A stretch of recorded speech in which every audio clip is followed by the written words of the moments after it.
So 100,000 troops are going to be on their way to Ukraine. All right, this is an escalation. New countries are entering the war, and we are going to see things that we've never seen. All right, we are seeing alliances being formed. We are seeing the rift between America and China happen that needs to happen for a global war. All right, because we are so intertwined, our trading so intertwined that needs to be broken. That bond needs to be broken for there to be a massive war with China. So China, Russia, Iran, all these countries are making alliances. All right, they are teaming up, and it's making a red line in the sand. It's like, whose side are you on?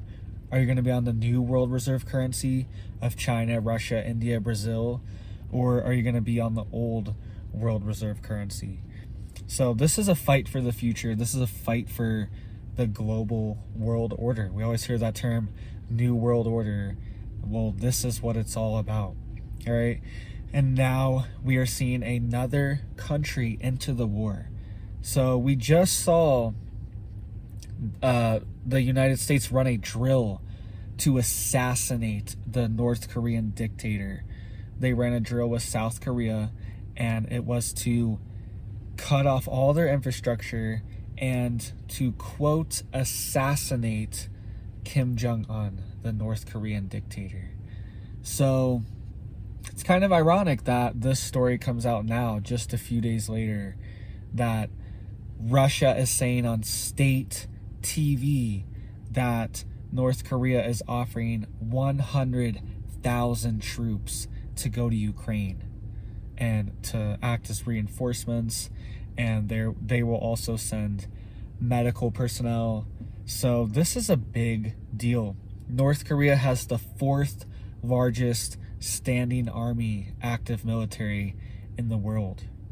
All right, 4th largest. I know that sounds kind of like, I was kind of shocked that they are the 4th largest, but they are. It's, I believe, China, India, United States, and then North Korea is right after United States. They're right behind us in active duty military personnel. I mean, obviously they don't have the same kind of funding, the same kind of equipment that we have, but they are offering to throw their hat in. And North Korea also acts as a proxy for China. So we see what North Korea is doing. That's what China really wants to do. So China really wants to send 100,000 troops to Ukraine for Russia. They've made it very clear that the United States is in the wrong in their opinion, and that they provoked this and they started it. That's what they say. And China has also halted all military dialogue with the United States, all communications, all diplomatic communications, all these things have been halted. They've sanctioned Nancy Pelosi, so apparently she can't go to China anymore. So this is an escalation. This is what we did to Russia. We put sanctions on them, restrictions on them, restrictions on their officials. So this is, I've warned of this before, that we are playing a very dangerous game with these sanctions. We could have them come back on us. We could be accused of war crimes and stuff like that too. Just like China's saying, oh, this is a provocation, having Pelosi come over here to Taiwan. This is a quote invasion, because they consider Taiwan part of their mainland. So whether you think that's right or wrong, that's what China thinks. And that's what they're throwing down now. They're using our own rhetoric and our own tactics against us now. This is very serious, and this is going to lead to the collapse of the dollar. Very, very soon, China is going to dump its US dollar reserves.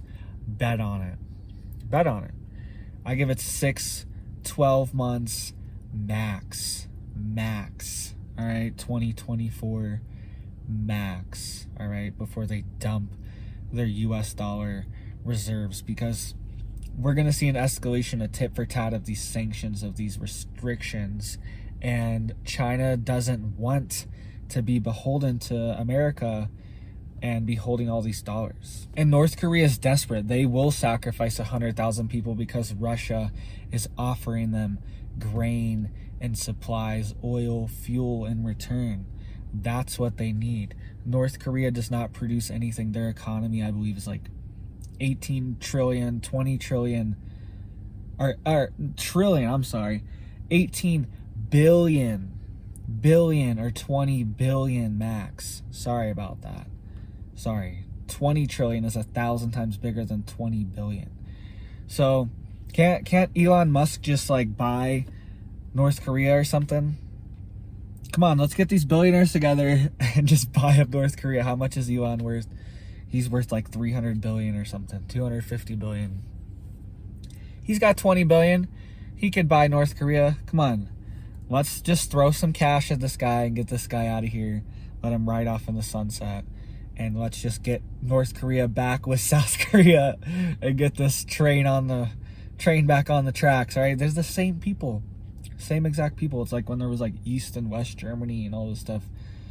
It's the same people.